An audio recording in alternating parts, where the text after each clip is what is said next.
L'inspiration divine, la fin d'un mystère.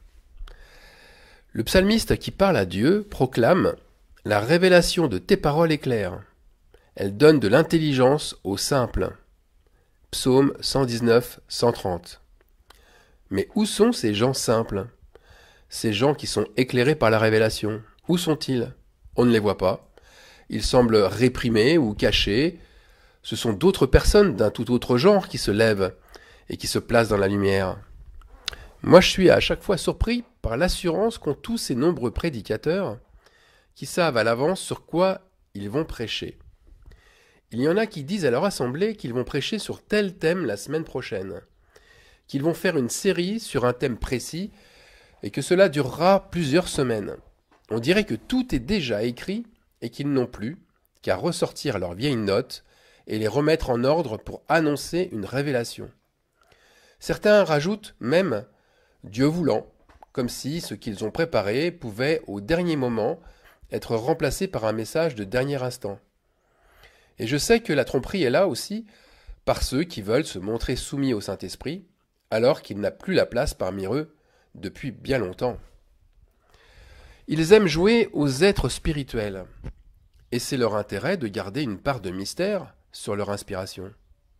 Mais ils veulent surtout mettre un pont entre eux et les autres croyants, faisant croire ainsi que l'inspiration ne se donne qu'à une élite, qu'à ceux qui travaillent, ceux qui étudient les Écritures, et bien sûr aux prophètes qui sont en premier et que Dieu a établis pour l'édification de son Église. L'inspiration de l'Assemblée se traduit par un seul mot, Amen. Et dans la réalité est tout autre. Moi, je vois que les choses sont beaucoup plus simples et surtout plus justes. La grâce ne s'embarrasse pas de tous ces faux artifices. La confiance dans notre guide, qui est le Saint-Esprit, doit être totale. Sa promesse est toute puissante. C'est lui et lui seul qui nous amène à la vérité. L'inspiration, si nous en manquons, nous pouvons la demander à Dieu, comme la sagesse, mais nous n'avons pas à la prendre. Il vient nous la donner comme une grâce, de la même manière que la pluie tombe du ciel. Simone Weil, cette femme inspirée par l'Esprit Saint et philosophe des années 30, elle écrivait dans les 7 pas vers la grâce, elle écrivait la chose suivante, que la pensée doit être vide, en attente, ne rien chercher, mais être prête à recevoir dans sa vérité nue l'objet qui va y pénétrer. Un peu plus loin, elle dit « La recherche mène à l'erreur ».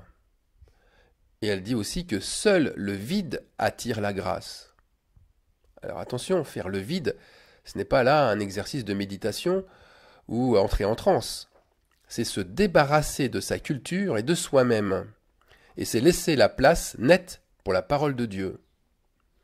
Alors pour illustrer cela, je vais prendre des exemples, mais qui me sont propres, dans lesquels plusieurs, je pense, vont s'y retrouver. Vous savez, lors de mon dernier message sur fausse ou vraie prophétesse, eh bien, je croyais l'écrire au départ sur un thème bien différent, celui du petit nombre, celui d'un reste qui a réchappé. Et puis l'Esprit Saint, ou l'inspiration divine, m'a amené sur toute autre chose. Parfois, il y a aussi dans les commentaires certains qui me demandent de faire un message sur un sujet précis. Mais à la vérité, je me sens alors si vide, si peu instruit et si démuni parce que je ne suis pas capable de répondre là, maintenant, à leurs demandes. Je ne peux pas leur affirmer que je le ferai, je ne sais absolument pas comment le Saint-Esprit me guide et quand et où il le fait. C'est lui le chef, moi je ne suis que le traducteur. Ce que j'aurai à dire demain, aujourd'hui je n'en sais rien. Alors à d'autres moments, un frère ou une sœur me pose une question dont je ne connais pas la réponse, et devant Dieu, je vous le dis, devant Dieu, il m'arrive parfois alors de vouloir leur répondre que je suis désolé, mais la réponse, elle attendra. Elle ne viendra que plus tard. Et au moment où je commence à écrire, eh bien voilà, la réponse arrive. Et elle arrive de je ne sais d'où. Quelle pensée m'inspire alors? Puisque j'apprends moi-même au moment où je réponds ce qu'enseigne la réponse. Alors c'est pas de la schizophrénie, c'est pas une maladie mentale, c'est pas un dédoublement de la personnalité, c'est une association entre un croyant et le Saint-Esprit.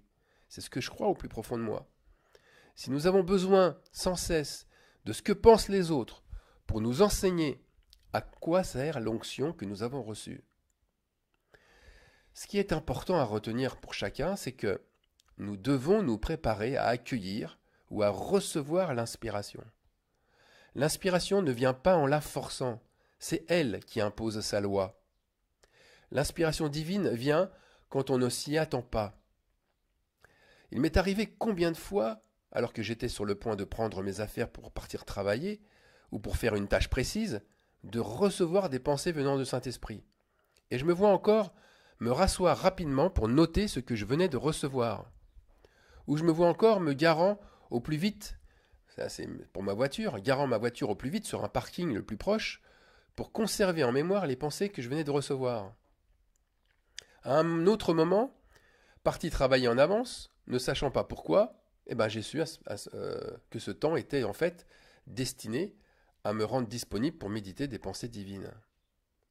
Alors je sais que pour d'autres croyants, ils reçoivent aussi des pensées de l'esprit et que certains les notent quelque part, d'ailleurs comme le faisait Simone Weil. Avec Dieu, l'inspiration vient souvent comme la Pâque. On va lire Exode chapitre 12 verset 11. Quand vous le mangerez, là c'est l'agneau avec les pains sans levain et les herbes amères. Quand vous le mangerez, vous aurez vos reins sains, vos souliers aux pieds et votre bâton à la main, et vous le mangerez à la hâte. C'est la Pâque de l'Éternel. Pourquoi se tenir prêt à partir et pourquoi être sur le qui-vive? Eh bien, c'est afin de montrer l'état d'urgence dans lequel doit se trouver le disciple. Être soumis à Dieu, ce n'est pas confortable.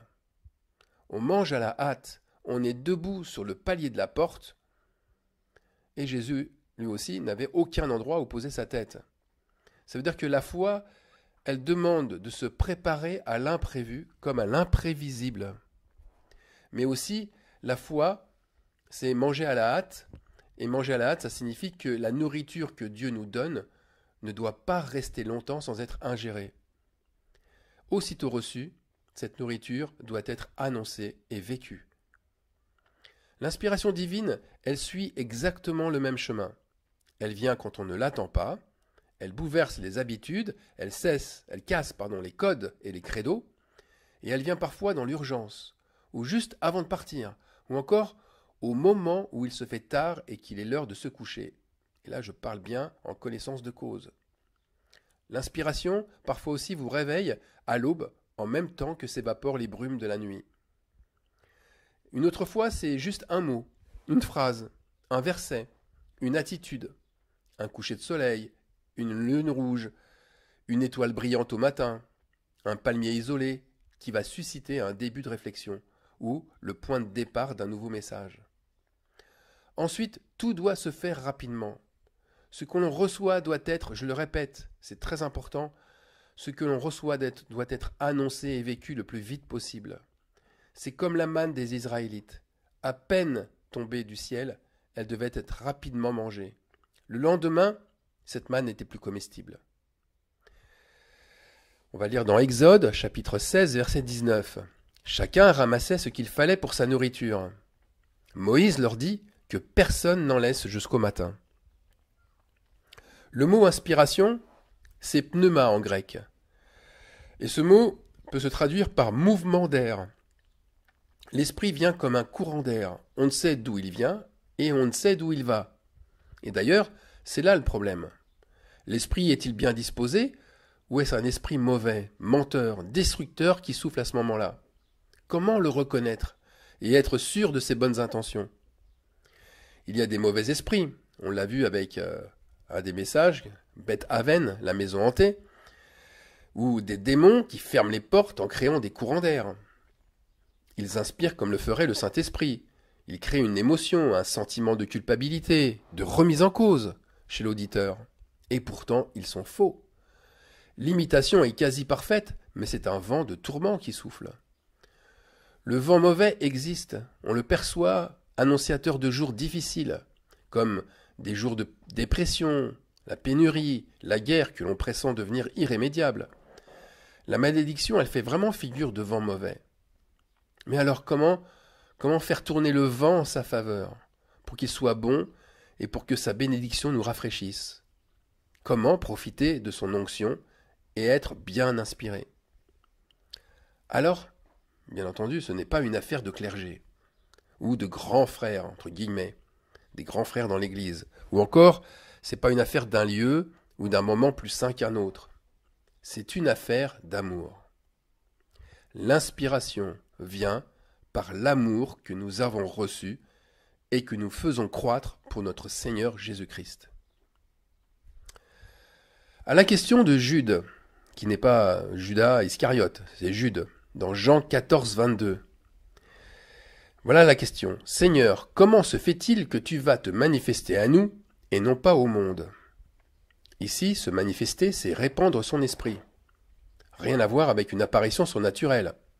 Et la preuve, le verset suivant, Jean 14, verset 23-24. Jésus lui répondit à Jude, « Si quelqu'un m'aime, il gardera ma parole, et mon Père l'aimera. Nous viendrons à lui, et nous ferons notre demeure chez lui. Celui qui ne m'aime pas ne garde point mes paroles. » Oui, l'ange de Dieu qui inspire une parole, il ne choisit pas au hasard, c'est vrai, la personne. Il choisit celui qui est attiré, enfin, l'ange de Dieu est plutôt attiré par un cœur qui aime. La balle, elle est dans notre camp. Ce n'est pas Dieu qui privilégie les uns plus que les autres, car tout le monde a la capacité d'aimer Dieu. Mais l'onction reçue ne suffit pas à elle seule. L'aimer revient à garder sa parole, à la serrer contre son cœur pour ne pas pécher, comme le dit le psalmiste dans Psaume 119, 11. Et cette persévérance a une conséquence immense, immense, la grâce, l'amour de notre Père en retour. Il viendra, avec le Saint-Esprit, faire sa demeure en nous. C'est sa promesse. Et dans quel but le fait-il? Afin de nous inspirer, de souffler ses pensées sur nous. Mais celui qui pêche, il montre que son onction est vaine, parce qu'il ne garde pas sa parole, et donc qu'il n'aime pas le Père. Alors comment peut-il être inspiré par le Saint-Esprit dans ce cas? Comment peut-il prétendre annoncer l'Évangile, lui qui s'en exclut? Dans les faits, combien ont attristé l'Esprit Saint en n'aimant qu'avec les mots, en copiant les attitudes saintes, tout en essayant de cacher leur mépris pour leurs frères.